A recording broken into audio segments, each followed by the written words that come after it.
Bismillahirrahmanirrahim. Please excuse my sore throat. सबसे पहले तो मैं नसीम का शुक्रिया अदा करूँगी कि उन्होंने अस्पताल में अतर भाई की रहलत की इत्तला मुझे की और पूरी रात मैं तड़पती रही और डॉक्टर का इंतज़ार करती रही कि वो मुझे छुट्टी दे दे। मेरा भाई चला गया। मेरे अजीज़ हमवतनों, ना तो मैं कोई अदीब हूँ ना मैं शायरा हूँ। 40 साल की मुसाफत मैंने अतर भाई के साथ तय की, राइटर्स फोरम से लेकर गालिब अकेडमी तक। गालिब अकेडमी के जब पैर छप के आए तो उसमें मेरा नाम एज ए सेक्रेटरी था। मुझे बहुत तकलीफ हुई, बड़ा गुस्सा आया, मैं बहुत लड़ी। मैंने कहा ना मैं अदीब हूँ ना मैं शायरा हूँ ना मैं कुछ हूँ, आप मेरा क्यों नाम इस तरह पैड पे छुपवाते हो। कहेंगे मेरी बात सुनो, मुझे सेक्रेटरी के लिए इन सारी बातों की, इन सारी एकेडमिक चीज़ों की ज़रूरत नहीं है। मेरी बहन बहुत मुखलिस है और मेरा साथ देगी देर तक, इसलिए मैंने तुम्हें चुना है। जब डायग्नोज हुआ कि मुझे स्किन कैंसर है तो मैंने अतर भाई को फ़ोन किया और कहा अब आप कोई और सेक्रेटरी ढूंढ ले, मेरा तो जाने का वक्त आ गया। बहुत नाराज़ हुए। मिलने आए तो मैंने उनसे कहा अतर भाई एक वादा तुम करो, 40 साल की तो फाकत इकट्ठे तय की ना, मुसाफत इकट्ठे तय की, अब मुझे दफनाने का बंदोबस्त आपने करना है और मेरी आखिरी रसूमात आपने तय करनी है, क्योंकि मेरी यहाँ कोई फैमिली नहीं है, सिर्फ आप ही भाई हो। बहुत नाराज़ हुए, कहेंगे किस तरह की बातें करती हो, मुझे अभी तुम्हारी ज़रूरत है, कुछ नहीं होगा, तुम खैरियत से घर आओगे। तो ये बातें ऐसी हैं, मेरी यादें उनके साथ, उनकी अदबी ज़िंदगी के बारे में या उनकी शायरी के बारे में आप लोग मुदल्लल तकरीरें कर रहे हैं और कह रहे हैं बहुत कुछ। मेरी सिर्फ उनसे 40 साल की यादें वाबस्ता हैं। मैं उनमें से चंद एक आपके गोश गुजार कर रही हूँ। समा खराशी की माफ़ी चाहती हूँ। बहुत सी किताबें जो लाहौर में छपी वो मैंने छपवाई। मैं हर साल 4 माह के लिए लाहौर होती थी, विंटर यहाँ नहीं गुजारती थी। अतर भाई आधी रात को 2 बजे रात के मुझे फ़ोन करते थे जब उनको किताबों की मुसीबत आई होती थी कि जल्दी क्यों नहीं छप रही, ये तंग कर रहा हम वाला और फलाना फलाना। तो फ़ोन बजता था तो मेरे साथ वाले कमरे में मेरी फैमिली बेआराम होती थी। मैंने एक दिन बड़े प्यार से कहा अतर भाई 10 घंटे का फ़र्क है, आप क्यों नहीं सोचते। कहेंगे तुम 10 घंटे को रोती हो, यहाँ तुम्हें तो मुसीबत आई हुई है, मैं उसको पैसे भेज रहा हूँ, किताबें नहीं छाप रहा, ये तुम कनाडा बिल्कुल नहीं आओगे जब तक तुम ये किताब लेकर ना आओ।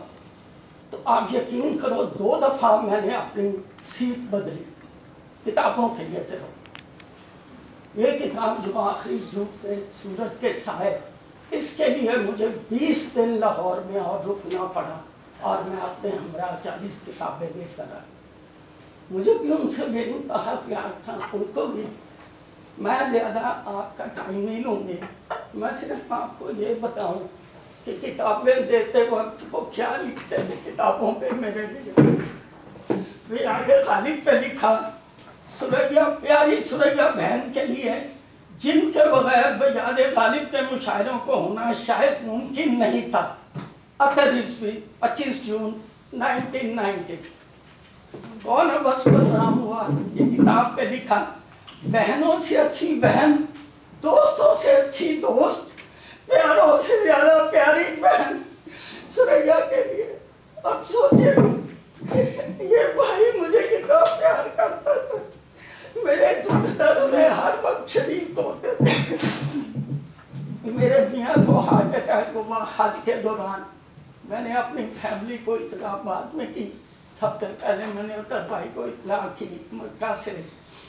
کہ میں یہاں اس تکلیف میں مبتلا ہوں، سعید کو ہارٹ اٹیک ہو گیا اور وہ کوما میں چلے گئے۔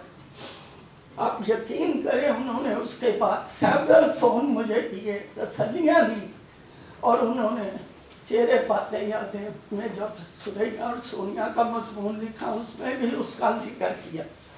آخر میں چند ایک لائنیں آپ کو سناؤں۔ 2012 میں یہ لاہور آئی، اتفاق سے میں وہاں تھی، میں نے ان کو ریسیو کیا، شوفر ڈریون گاڑی دی، میں نے کہا جہاں جی چاہے آپ گھومے پھریں، لاہور دیکھنے کا آپ کو بہت شوق ہے، کہنے لگے مجھے لارنس گارڈن تم دکھاؤ اور دادا صاحب لے جاؤ، مجھے بے انتہا شوق، میں لے گئی، خوب گھمایا۔ اس وقت پھولوں کی نمائش لارنس گارڈن میں ہو رہی تھی، بے شمار تصویریں اتاری، کتنے ہی شعر ان پھولوں کے انہوں نے لکھے اور بڑے خوش ہوئے۔ یہ کتاب جو ان کی ہے ڈوبتے سورج کے سائے، اس میں سے میں چند لائنیں آپ کو پڑھ کے سناؤں اور اس کے بعد پھر آپ لوگوں کی بات۔ سریہ خان کا ذکر کیے بغیر میں اس تحریر کو نظر قارئین نہیں کر سکتا ہوں، وہ 100% لاہور زاد ہے۔ میری پہلی خاکوں کی کتاب چہرے باتیں یادیں لوگ میں ایک خاکہ جس نے بعض قارئین کو اشکبار کیا ہے وہ سریہ اور سونیا ہے، اس گزارش کے ساتھ کہ اسے خود ستائی نہ سمجھے، اس خاکے کی ہر جگہ ستائش کی گئی ہے۔ حسن اتفاق کہ میں جب لاہور پہنچا سریہ یہاں پہلے سے موجود تھی۔ سریہ ٹورنٹو میں ہمیشہ انکسار کا مظاہرہ کرتی ہیں یا احتیاط برتتی ہیں۔ وہ ایک صاحب حیثیت اور نامور خاندان کی فرد ہے۔ ان کے ایک بھتیجے خواجہ احمد حسان لاہور کے میئر رہ چکے ہیں۔ ان کے دوسرے دو بھتیجے خواجہ احمد ارسلان اور خواجہ احمد عمران ایک عالمی شہرت یافتہ ملبوسات کے ادارے شجر پاک کے مالکان ہیں۔ شجر پاک مال روڈ پر الفلاح مرکز پر واقع ہے۔ سریہ مجھے اپنے نامور اور انتہائی خوش اخلاق بھتیجوں سے ملانے الفلاح لے گئے۔ الفلاح کے دفتر کی وسعت اور ان کے کارکنوں کی مصروفیت دیکھ کر میں از حد متاثر ہوا۔ خواجہ صاحب نے مجھے بتایا کہ ان کا ادارہ مصر کی اعلیٰ ترین کاٹن کو پاکستان درآمد کرتے ہیں اور اس کاٹن کے انتہائی جاذب نظر اور گراں قدر پاکستانی ملبوسات تیار کرتے ہیں۔ انہوں نے مجھے 2 کاٹن کے پارچے تحفتاً پیش کیے۔ مجھے بعد میں معلوم ہوا اور میں نے شجر پاک کی ویب سائٹ سے پتہ چلایا کہ ان کی تیار کردہ ملبوسات مشرق وسطیٰ اور یورپ تک میں مقبول ہیں۔ لاہور چھوڑنے سے پہلے میں نے سریہ اور خواجہ صاحب سے لاہور کی انفرادیت کے متعلق لکھنے کا وعدہ کیا تھا۔ امید ہے کہ اس تحریر کو پڑھ کر انہیں دلی مسرت اور چھپی اپنائیت کا احساس ہوگا۔ عطر بھائی سے 40 سال کی رفاقت منٹوں میں ختم ہو گئی۔ مجھے دفنانے کی بجائے وہ خود چلے گئے۔ اب میرا کوئی بھائی نہیں ہے، میرا ایک بہت بڑا چیپٹر کلوز ہو گیا۔ یہاں چلتے چلتے ایک اور بات بتا دوں۔ نجی مشاعروں میں عطر بھائی ضد کرتے تھے کہ میں ان کے ساتھ جاؤں جو لوگوں کے گھروں میں ہوتے تھے۔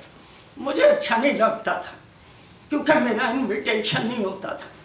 تسلیم الہی زلفی نے بہت بڑا مشاعرہ کرایا، ان کو انوائٹ کیا، یہ بھاگے ہوئے میرے ہاں آئے۔